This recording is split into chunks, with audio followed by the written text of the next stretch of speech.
La Iglesia Cristiana Amor, Fe y Esperanza presenta a continuación la enseñanza de la poderosa Palabra de Dios.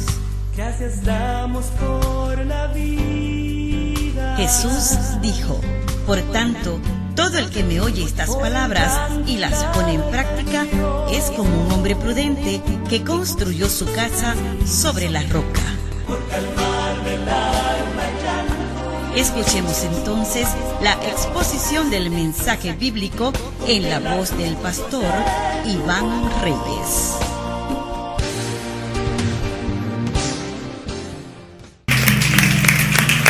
Aleluya.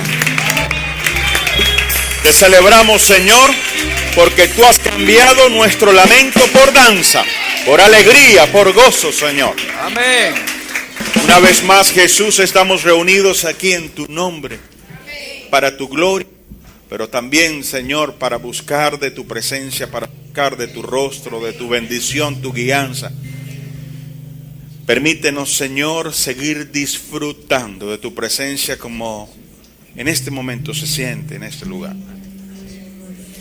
Y que esa manifestación de tu presencia derrame unción sobre nosotros para ministrar a nuestras necesidades de tal forma que cada uno de nosotros se vaya hoy mejor que como vino. Te lo pido en el nombre de Jesús. Amén. Y amén. Amén. Dicen todos amén. Levanten sus Biblias, por favor. Digan conmigo: todo lo que Dios ha escrito en la Biblia es importante. Por lo tanto, fundamentaré mis pensamientos, mis palabras y mis acciones en lo que ella dice y me irá bien, ya que la palabra de Dios no puede fallar. Todo lo que Dios ha dicho, Él lo hará. Amén. Dele un abrazo a la persona que tiene a su lado y dígale: Jesucristo es mi Señor y yo le amo.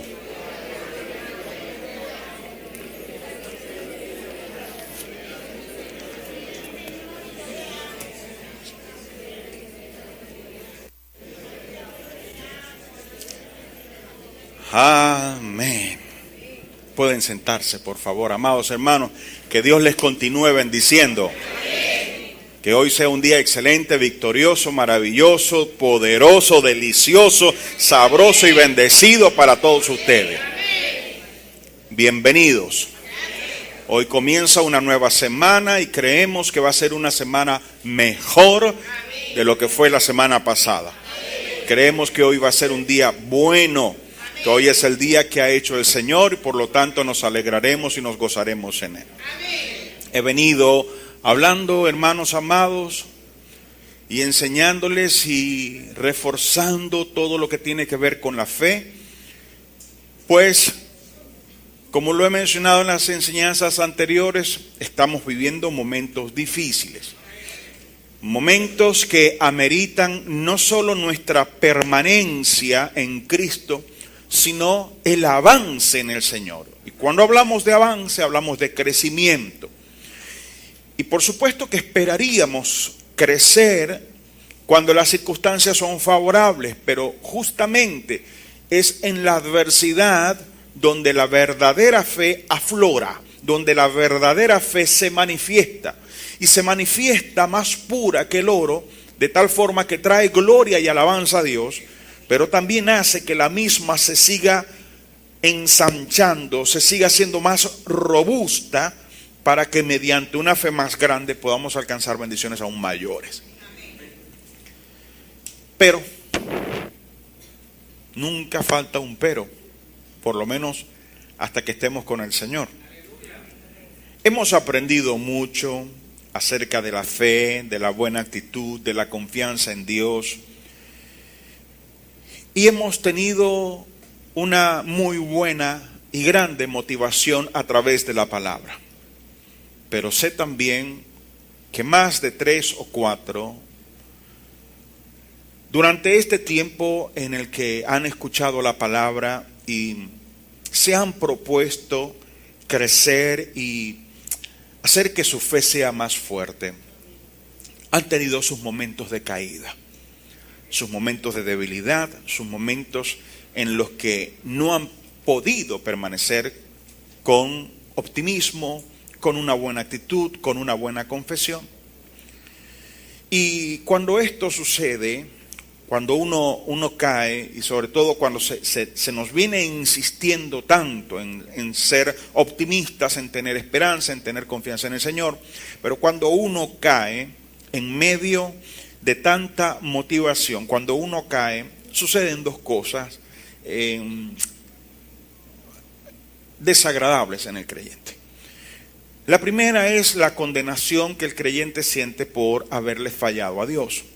Y la segunda es la falta de motivación que el mismo creyente siente a causa de lo que está sucediendo en este tiempo. O sea, él está consciente de que este tiempo amerita de nosotros una mayor entrega, una mayor determinación en cuanto a una buena actitud, etc. Entonces saber que no ha estado a la par de los estándares le hace sentir muy mal.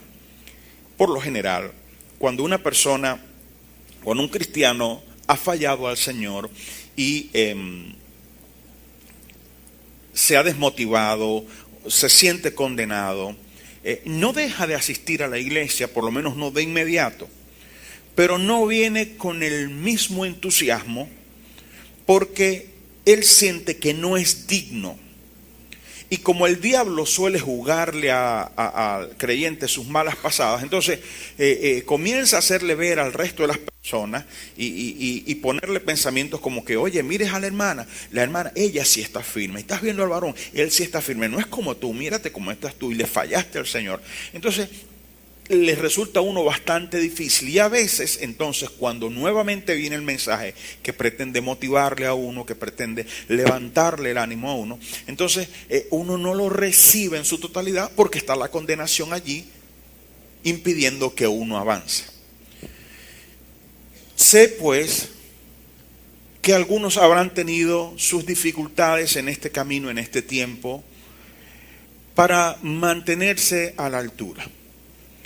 Y aunque quisiera el día de hoy poder seguir hablando palabras de ánimo y de estímulo, por lo menos en lo que a la fe se refiere, hoy quiero traer una palabra de ánimo, de fortaleza y de consolación a aquellos que han fallado al Señor, aquellos que saben que han decepcionado al Señor y que no han estado a la altura pues de lo que Dios pide y de lo que Dios está haciendo en este tiempo. Pues bueno, si pudo, estando en esa condición, si pudo venir, eso es un punto a favor de usted. Eso es un gol que vale por 2. Entonces, es buena señal de que a pesar de todo usted siga adelante. Pues créame, no fue usted la primera persona, no es usted la única persona, no es usted la última persona. Y el que a usted le haya pasado no significa que usted sea menos en el Señor. Eso le pasa a todos, a los grandes, a los pequeños o a los mal llamados grandes y a los mal llamados pequeños. Pues para nosotros quizá los más grandes en el Señor serían los mismos apóstoles de Jesucristo. Pero también ellos cometieron sus errores, también ellos fallaron y no estuvieron a la altura de lo que el Señor esperaba, sobre todo en momentos muy, muy difíciles para el Señor mismo. Conseguimos lo siguiente. Es un caso extraordinario que nos habla de esta situación que nos acontece a todos, pero que tiene una palabra de consuelo para animarnos este día a no quedarnos postrados, a no dejar que nuestras fallas nos mantengan en un hoyo sin levantarnos y sin avanzar. Les pido por favor, vayan en su Biblia a Mateo capítulo 26 y leamos desde el verso 30 al verso 35. Mateo capítulo 26, verso 30 al 35. Dice la palabra: y cuando hubieron cantado el himno, salieron al monte de los olivos. Entonces Jesús les dijo: todos vosotros os escandalizaréis de mí esta noche, porque escrito está: heriré al pastor y las ovejas del rebaño serán dispersadas. Pero después que haya resucitado, iré delante de vosotros a Galilea. Respondiendo Pedro le dijo: aunque todos se escandalicen de ti, yo nunca me escandalizaré. Jesús le dijo: de cierto te digo, que esta noche antes que el gallo cante me negarás 3 veces. Pedro le dijo: aunque me sea necesario morir contigo, no te negaré. Y todos los discípulos dijeron lo mismo. Bien, posiblemente todos ustedes conozcan la historia. Si no la conocen bien, por lo menos tienen la referencia de lo que fue la negación de Pedro. Pues bien, esa negación, esa famosa negación de Pedro, tiene un contexto y tiene una palabra premonitoria o predictiva. Es decir, Jesús le hizo saber con antelación a Pedro lo que le iba a suceder. No solo a Pedro, sino a todos los discípulos, pero el caso de Pedro fue el caso peor. Claro, hay una diferencia entre Pedro y nosotros, y es que posiblemente en las cosas en las que algunos han fallado, no fueron advertidas por el Señor que sucederían. Porque en este caso, ¿verdad? Cuando Jesús dice: mira, esta noche va a suceder algo extraordinario, tremendo y terrible. Y lamentablemente todos ustedes se van a escandalizar. O sea, todos ustedes me van a dar la espalda. Todos ustedes me van a abandonar. Y en ese momento parecía insólito o imposible de suceder. Pero lo que Jesús estaba diciendo no era algo que posiblemente sucediera. Jesús es Dios. Jesús sabía que iba a suceder. Pero los discípulos, que sinceramente no tenían la intención de abandonar al Señor bajo ninguna circunstancia, no estaban conscientes en medio de lo que vivían, en medio de lo que experimentaban, no estaban conscientes de una cosa que todo ser humano tiene a pesar de ser cristiano, y es su humana debilidad. Por ser humanos somos débiles. En momentos de avance, de éxito, de conquista, nos sentimos invencibles y nos sentimos como que nada nos devolverá atrás o como que nada hará que retrocedamos o tropecemos. Pero las cosas más improbables e incluso más pequeñas pudieran hacer que tropecemos. Esto fue lo que le sucedió a los apóstoles. Jesús les advierte: ustedes me van a abandonar. Ahora, Pedro le dice: Señor, no, o sea, Pedro pensó que su entrega era mayor que la de los demás, y así a veces le pasa a los creyentes. Tienen momentos de entrega, de comunión con el Señor, de la experiencia de la santidad con el Señor, y piensan que ya nada los volverá a hacer caer. Pero mientras seas un humano, la verdad es que tú estás expuesto a las caídas.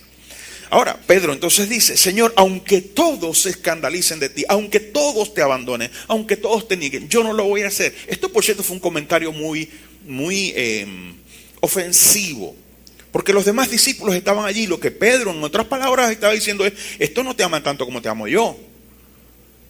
Estos no están tan entregados como estoy yo.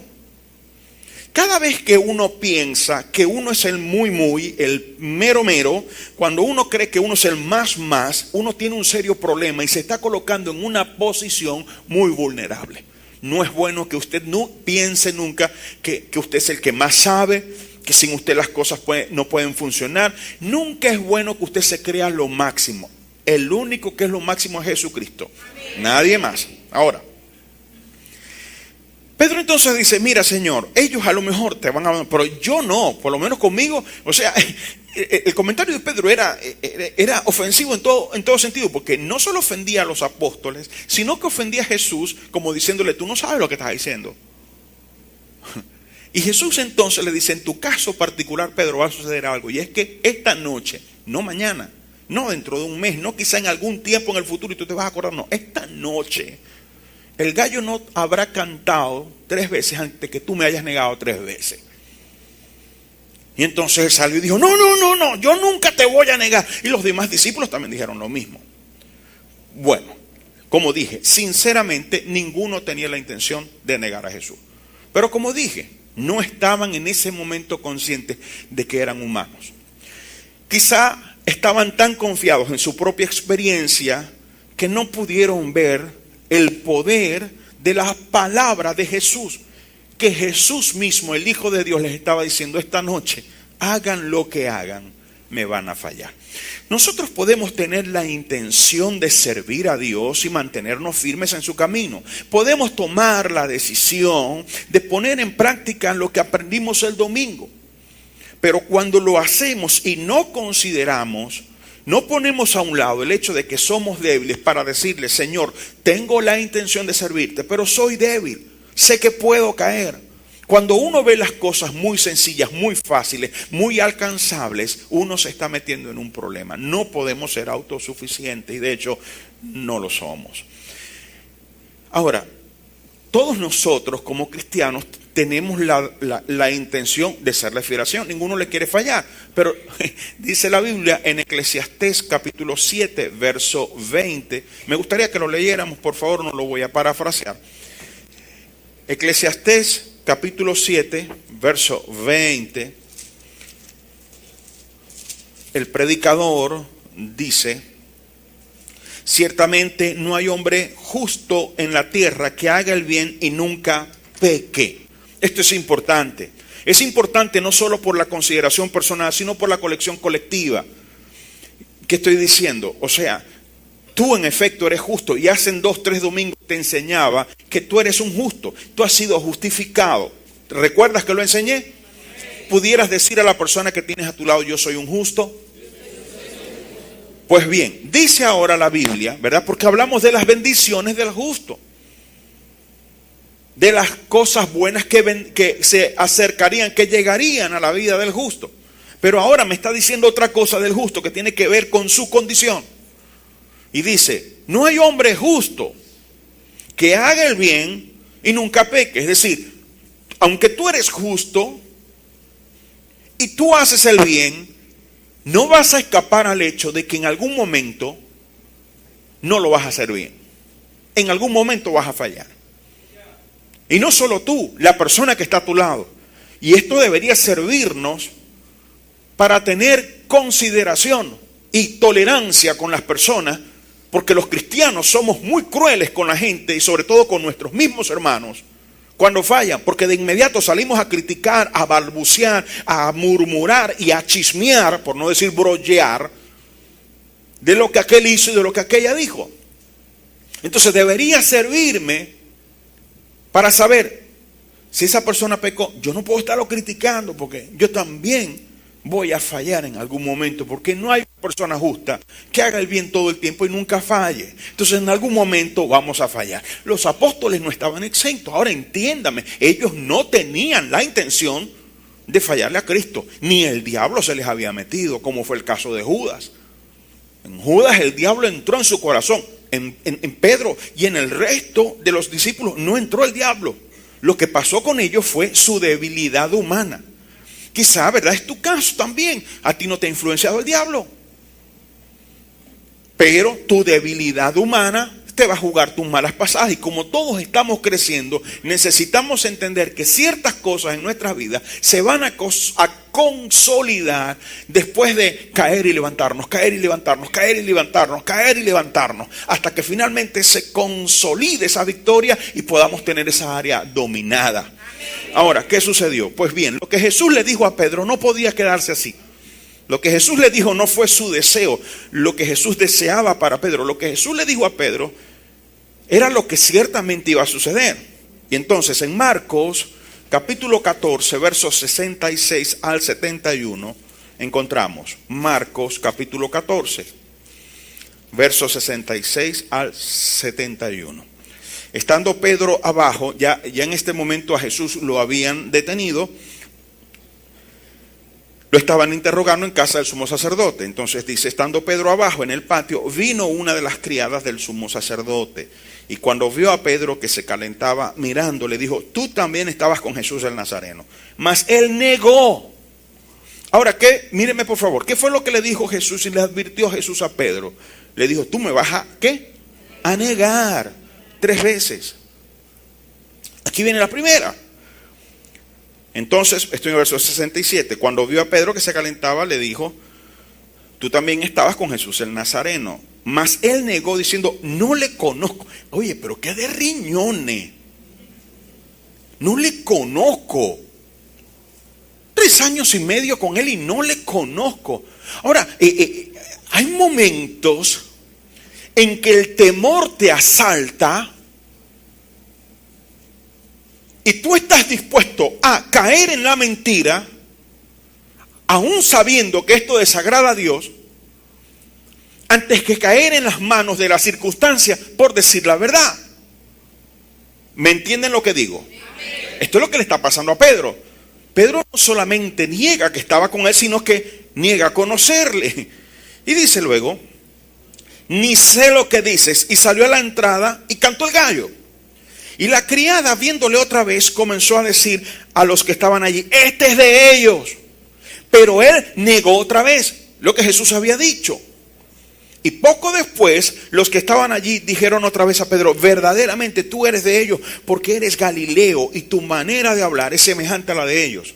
Entonces él comenzó a maldecir y a jurar, no conozco a este hombre de quien habláis. Mira, o sea, Pedro no solamente lo niega, sino que en la tercera oportunidad su forma de negación es más brutal. Porque dice que empezó a maldecir. Y esto de maldecir, en el contexto de la Biblia, lo que significa es invocar maldición. Lo que Pedro estaba diciendo era, si yo conozco a ese hombre, que me parta un rayo, que me caiga una cosa mala. Si yo conozco a ese hombre del que ustedes están hablando. Ni siquiera pudo decirle Jesús o a él, sino ese del que ustedes hablan. Mire, no fue cualquier cosa lo que hizo Pedro. Quizá, ¿verdad? Lo que usted ha hecho no es tan grave como lo de Pedro. O a lo mejor usted considere que es más grave. Lo cierto es que Jesús dijo que todo pecado que el hombre cometiere le será perdonado. Entonces no hay nada que sea lo suficientemente grande como para que Cristo no lo perdone.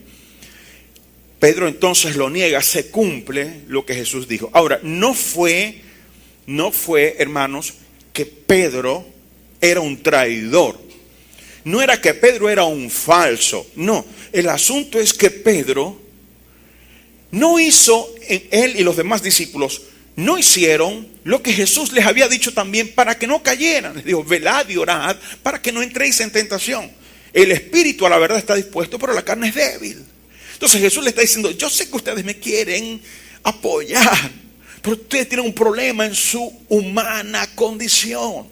Y si no hacen uso de las herramientas espirituales, van a caer, porque ustedes tienen la disposición, pero la carne es débil. Entonces ellos no oraron, se durmieron. Como se durmieron, no hubo la posibilidad de la fortaleza. O sea, lo que a ellos les pasó, se pudo haber evitado. Ahora, tú a lo mejor te habrás dado cuenta que lo que te pasó a ti, se pudo haber evitado. Muy bien, el asunto es que no se evitó y sucedió. Queremos entonces atender lo que sucedió. Esto es exactamente lo que pasó con Pedro. No se evitó, sucedió. Había la manera de evitarlo, pero sucedió. ¿Qué sucede cuando Pedro niega a Jesús por tercera vez? Pues bien, el gallo canta y dice la Biblia en Lucas capítulo 22, versos 61 al 62. Dice, entonces vuelto el Señor, miró a Pedro. Y Pedro se acordó de la palabra del Señor que le había dicho, antes que el gallo cante me negarás 3 veces. Y Pedro saliendo fuera lloró amargamente. O sea, hasta ese momento, lo que Pedro vivía, nunca lo asoció con Jesús. Él lo asoció con lo que él arriesgaba. Él lo asoció con aquello a lo que se exponía, a la pérdida, al ridículo, al maltrato. Él no estaba pensando siquiera en lo que Jesús le dijo. Pero cuando lo niega por tercera vez, el gallo canta de tal forma que Pedro lo oye, lo distingue. Y justo en ese momento, en una distancia considerable, estas dos miradas coinciden. La del Señor y la de Pedro. Asumo que la de Pedro era de asombro, porque ahí se acordó. La de Jesús seguramente sería una mirada de compasión y misericordia. ¿Qué sucedió? Pedro salió llorando amargamente. Algunos historiadores dicen que lloró tanto que se desmayó.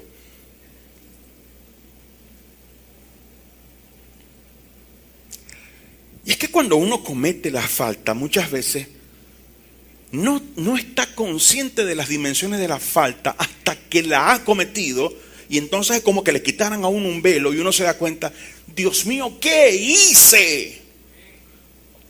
Es lo que sucedió a Pedro. Ahora, Pedro no era cualquiera dentro de los seguidores de Jesús, no era cualquiera. Y estaba dentro de lo que humanamente se considera, estaba dentro de los grandes. Ahora, una cosa era cierta, a partir de ese momento la vida de Pedro nunca más sería la misma. ¿Qué sucedió después? Muy bien, Jesús muere, resucita al tercer día. Y él comienza a aparecerse. Y se le aparece a los discípulos. Pero Pedro sabía que él tenía un asunto pendiente con el Señor. Él lo había negado, él había caído. No estuvo a la altura ni a la expectativa. Y en el momento de presión no se comportó como Jesús esperaba de él. Falló. Pues bien, si nos hubiese fallado alguno de nosotros, lo hubiéramos llamado a la oficina y le hubiéramos dicho, usted no puede continuar. ¿Qué fue lo que sucedió posteriormente? Juan capítulo 21, verso 1 al 14. Después de esto, Jesús se manifestó otra vez a sus discípulos junto al mar de Tiberias. Se manifestó de esta manera. Estaban juntos Simón Pedro, Tomás llamado el Dídimo, Natanael el de Caná de Galilea, los hijos de Zebedeo y otros dos de sus discípulos. Simón Pedro les dijo, voy a pescar. Ahora, me detengo aquí. ¿Qué es lo que normalmente sucede en nosotros cuando fallamos al Señor? Volvemos a lo que hacíamos antes. Volvemos a buscar las antiguas amistades. Volvemos a frecuentar los sitios que frecuentábamos. Ahora, ¿qué fue lo que hizo Pedro? Dijo, voy a pescar. Ahora, discúlpeme, ¿no le había dicho Jesús hacían unos años atrás, no le había dicho, deja esto que yo te voy a convertir en pescador de hombres? Eso fue lo que le dijo Jesús, pero él volvió atrás. ¿Por qué? Porque cuando el pecado no se ha resuelto en la vida del creyente, la condenación lo atormenta y no lo deja avanzar. Lo lleva a volver a las cosas del pasado. Por eso usted ve que muchos creyentes en condición de comunión rota y entorpecida vuelven a buscar a los viejos amigos, a hablar palabras que eran las que antes decían y a retraerse incluso de ciertos hermanos en la iglesia. Comienzan a menguar su asistencia a la iglesia, comienza a ser deficiente, si acaso no nula, su vida de oración y la lectura en la palabra. Se vuelve atrás. Fue lo que hizo Pedro. Ahora, ¿por qué lo hizo Pedro? Él se sentía condenado. Digo, yo no soy digno. Pienso yo, no lo dice la Biblia, pero pienso yo que lo dijo. No soy digno. Yo le fallé al Señor y le fallé en público delante de mucha gente. Ahora, él les dice a sus compañeros, les dice, voy a pescar. Pero resulta que estos compañeros también habían abandonado al Señor. No lo negaron en la forma que lo negó Pedro, pero lo dejaron solo. Cuando Jesús lo arrestaron en el huerto de Getsemaní, ellos se fueron y lo abandonaron. Ahora, esto humanamente hablando es algo doloroso. Porque si eres tú quien se está sacrificando por las personas después que los has ayudado tanto, cuando esa gente te abandona e incluso dice no conocerte, te digo, humanamente eso pega. Ahora, a Jesús, el asunto es que Jesús sabía que iba a pasar, pero él conocía el fin desde el principio. Y él sabía que esa situación no se iba a quedar así y que por su gracia, su poder y su amor se iba a superar y Pedro se convertiría en alguien mejor. Y no solo él, sino también los discípulos. Pues cuando hay una palabra sobre tu vida, Dios no te va a abandonar ni te va a dejar descansar hasta que Él cumpla sobre tu vida lo que te ha dicho. Ahora, Pedro les dice, voy a pescar. ¿Qué dijeron sus amigos, sus compañeros, el resto de los ministros? Ellos le dijeron, vamos nosotros también contigo. Estos no fueron a orar, no fueron a predicar, no fueron a orar por enfermos, no fueron a liberar endemoniados. No se sentían dignos. Fueron y entraron en una barca y aquella noche no pescaron nada. Cuando ya iba amaneciendo, se presentó Jesús en la playa, mas los discípulos no sabían que era Jesús. Y les dijo: hijitos, ¿tenéis algo de comer? Le respondieron: no. Él les dijo: echad la red a la derecha de la barca y hallaréis. Entonces la echaron y ya no la podían sacar por la gran cantidad de peces. Ahora, esto no fue la primera vez que les pasaba. Y ellos pensaron: el tipo, la red, los peces, esto ya pasó otra vez. Entonces aquel discípulo a quien Jesús amaba dijo a Pedro: es el Señor. Simón Pedro, cuando oyó que era el Señor, se ciñó la ropa porque se había despojado de ella y se echó al mar. Y los otros discípulos vinieron con la barca arrastrando la red de peces, pues no distaban de tierra sino como 200 codos. Al descender a tierra vieron brasas puestas y un pez encima de ellas y pan. Jesús les dijo: traed de los peces que acabáis de pescar. Subió Simón Pedro. O sea, tú sabes que el que está condenado se encuentra con el que lo puede confrontar. Él se pone muy activo. Él quiere hacer algo porque por una parte quiere evitar la confrontación y por otra parte quiere ganarse un aplauso. Entonces Pedro estaba muy activo también. Subió Pedro y sacó la red a tierra llena de peces, 153. Y aún siendo tantos, la red no se rompió. Les dijo Jesús: venid, comed. Y ninguno de los discípulos se atrevía a preguntarle: ¿tú quién eres?, sabiendo que era el Señor. Vino pues Jesús y tomó el pan y les dio a sí mismo el pescado. Esta era ya la tercera vez que Jesús se manifestaba a sus discípulos después de haber resucitado de los muertos. Ahora, el asunto, claro, como lo especifica la Biblia, es que Jesús se le había aparecido 2 veces antes, pero no había resuelto el problema con ellos, ni con Pedro. Y el problema obviamente no estaba resuelto porque ellos no volvieron a ministrar, ellos volvieron a pescar, volvieron al pasado, volvieron a aquello de lo cual el Señor los había sacado. Cuando se dan cuenta que es el Señor, la cosa cambió. ¿Qué irá a suceder aquí? ¿Qué nos irá a decir? Lo primero que ellos consiguen es que Jesús tiene provisión para ellos. Y Jesús hoy está aquí, hermano, para tu provisión, para tu bendición. Él no vino a condenarte. Él sabía que tú le ibas a fallar. Ahora, no te lo aplaude, no te confundas. No te lo aplaude, pero Él entiende. Y Él no te quiere postrado, Él te quiere en pie, victorioso y avanzando. Cuando llegan, dice la Biblia que habían unas brasas puestas. Este detalle es interesante, porque el carbón o la madera, no digamos que eso era carbón propiamente, era la madera que se usa para las brasas. Es una madera que cuando se calienta, cuando lleva fuego, produce un cierto olor. Ahora, el día que Jesús, la noche que Pedro, el día que Pedro negó a Jesús, la noche que Pedro negó a Jesús, él se había acercado a un lugar donde se estaban calentando, habían brasas. Y es allí donde le reconocen como uno de los discípulos y es allí donde él niega. Cuando él llega, no solamente ve la provisión, sino que siente el olor de las brasas. El recordatorio de aquello, de aquel momento, cuando falló y falló en grande. Yo supongo, debo presumir que por lo menos para ellos fue un momento muy incómodo y sobre todo para Pedro, un momento difícil. Es el momento en que tú no sabes por dónde va a empezar, ni qué hacer, ni qué decir. Y te aseguro que quizá ya tú que fallaste, te intentaste acercarte al Señor y te quedaste sentado, arrodillado, postrado, como lo hagas, sin decir nada, pues no sabes por dónde comenzar, porque tú sabes que fallaste. Allí es donde el Señor rompe el hielo. Sigo allí en Juan capítulo 21, pero en los versos 15 al 17 dice: cuando hubieron comido, Jesús dijo a Simón Pedro, llegó el momento en que había que arreglar el asunto. Y te digo, a ti que has fallado al Señor, que te has sentido condenado, hoy llegó el día para ser confrontado por el Señor. Pero Él no trae una vara en su mano. Él trae una vasija de aceite para sanarte, para restaurarte, para perdonarte en este día. Cuando hubieron comido, Jesús dijo a Simón Pedro: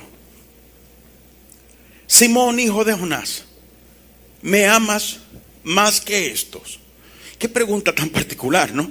Porque, o sea, ¿qué necesidad había de involucrar a los demás? Ahora fíjese que Jesús no le dice: Simón, me fallaste y yo te lo advertí. Incluso te di cómo lo podías evitar y no tomaste previsiones. Es lo que cualquiera de nosotros hubiese hecho. No. Jesús tiene una forma diferente de tratar con uno. Entonces le pregunta: Simón, hijo de Jonás, ¿me amas más que estos? Pero si él recordaba que hacía poco tiempo le dijo: aunque estos te abandonen, yo no te voy a abandonar. Le respondió: sí, Señor, tú sabes que te amo. Él le dijo: apacienta mis corderos. Muy bien, voy a explicar algo porque leído así como lo leí, no se entiende. En el lenguaje griego existen varios verbos para referirse a amar. Está ágape, que es el amor de Dios. Está el fileo, que es el amor entre hermanos. Está el amor eros, que es el amor erótico. Pero este fileo, que también es el amor entre hermanos, es ese amor con el que uno siente admiración o siente cosas buenas por una persona. Lo que Jesús le está preguntando a Pedro es: tú me ágape a mí. Y lo que Pedro le responde es: yo te fileo. Jesús le dice: tú me amas, y Pedro lo que en realidad le respondió es: tú sabes que yo simpatizo por ti. Claro, era lógico que diera una respuesta de menor calibre a la pregunta, porque ya él había fallado y había fallado delante de todos aquellos. ¿Con qué venía ahora a enmendar su error? No podía. Su falta fue evidente, elocuente, y para el momento a lo menos fue permanente. ¿Y sabe qué le dice el Señor? O sea, porque en cierta forma Pedro no le respondió. En cierta forma Pedro evadió la pregunta y se fue por otro lado. Y aún así, ¿sabe qué le dijo el Señor? Apacienta mis corderos. O sea, vuelve a aquello que te mandé a hacer. ¿Qué haces tú en esa barca? ¿Qué haces echando redes allí? Yo te llamé a pescar, hombre, me fallaste. Yo sé que no estaba en tu corazón fallarme. No te preparaste. Yo sé que hoy aprendiste a prepararte. Esa noche lo aprendiste. Verso 16, volvió a decirle la segunda vez: Simón, hijo de Jonás, ¿me amas? Esta vez no le dijo más que esto. Y le dijo: ¿me amas o me ágape? Pedro le respondió: sí, Señor, tú sabes que te fileo. Tú sabes que te tengo estima, que te admiro, que tengo sentimientos bonitos para ti. Es una forma de decir: Señor, yo no te puedo garantizar firmeza. No te voy a garantizar que no te voy a fallar. Pero hay algo que, a pesar de mi falla, en lo que a mí respecta para contigo, yo sé que tú eres el Señor. Yo sé que tú eres la verdad. Yo te amo a ti. O sea, tú eres para mí lo todo, pero yo no puedo serte fiel por mí mismo. Y es lo que nos pasa a nosotros, a todos.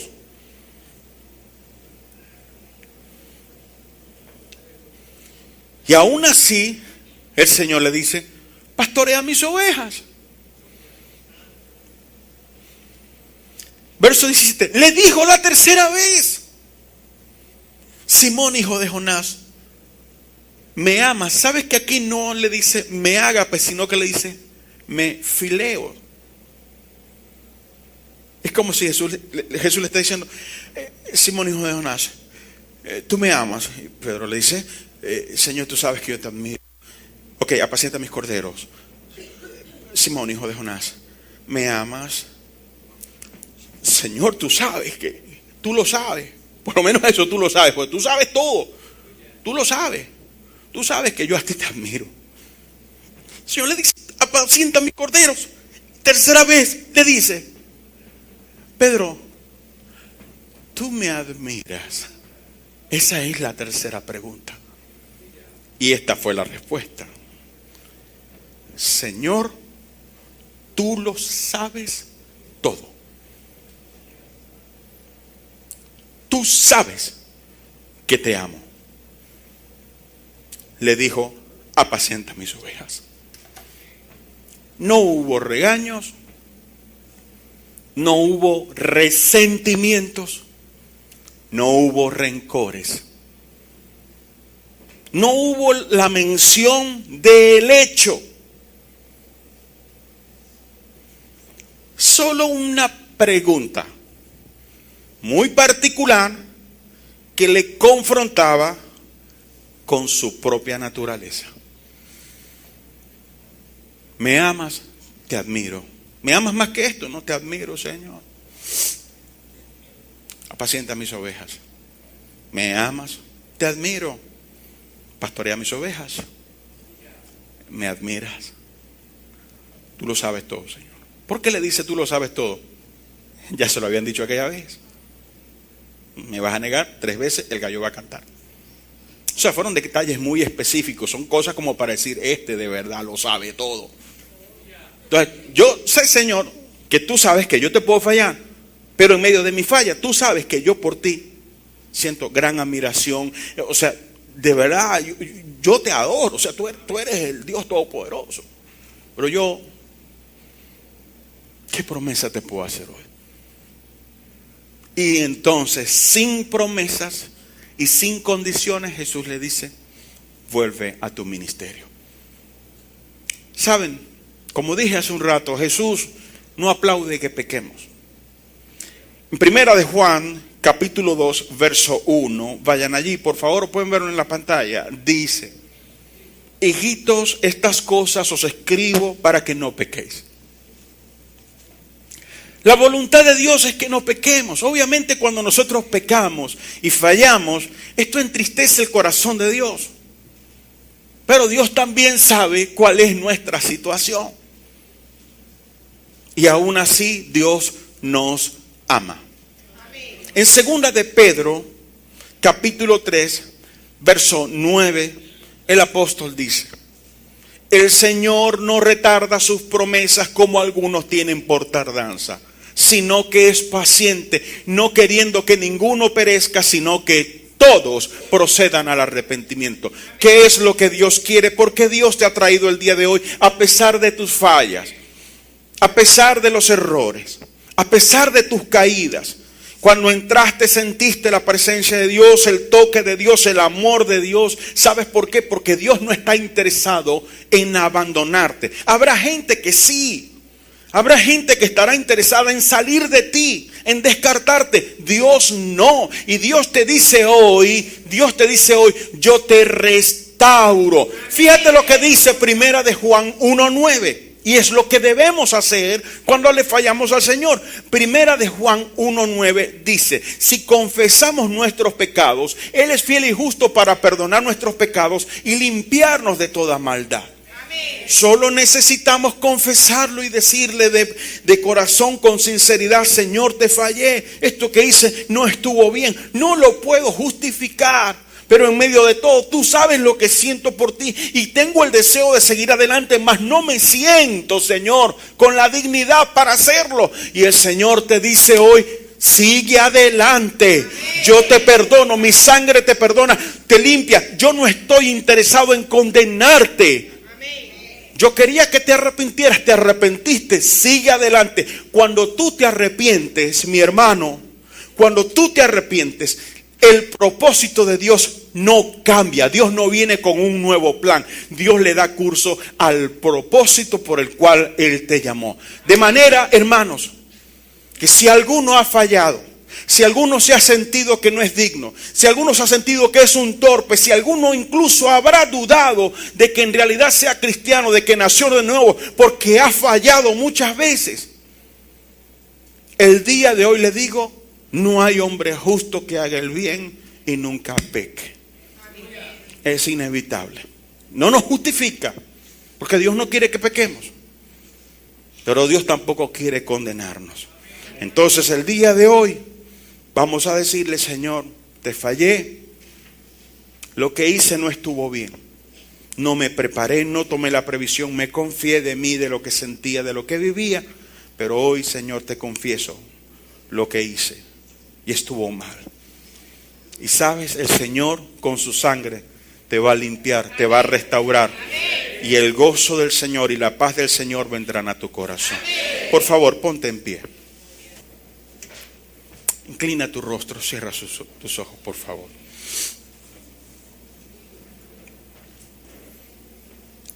Señor, venimos con sinceridad de corazón.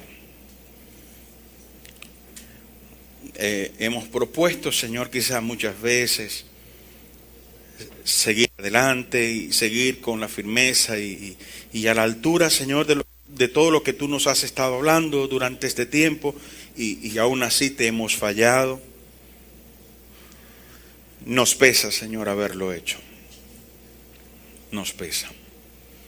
Hoy, Señor, confesamos nuestras faltas y a la luz de lo que acabamos de leer en 1 de Juan 1:9, te damos gracias, Señor, por tu amor que nos restaura, que nos perdona y que nos limpia por medio de la sangre que derramaste en la cruz del Calvario. Gracias, Señor, porque debido a ti, Señor, podemos hoy levantarnos y seguir adelante como si nada hubiese sucedido, porque en efecto, en lo que a ti concierne, nada ha sucedido. Gracias, Señor, que si bien no deseas que pequemos, aún así hiciste provisión para nosotros, para que en el momento de la caída, aún allí podamos acudir a ti. Gracias, Señor. La Iglesia Cristiana Amor, Fe y Esperanza presentó la exposición del poderoso mensaje de la palabra de Dios en la voz de su pastor, Iván Reyes. Que la gracia del Señor Jesucristo, el amor de Dios y la comunión del Espíritu Santo sea con todos ustedes. Amén.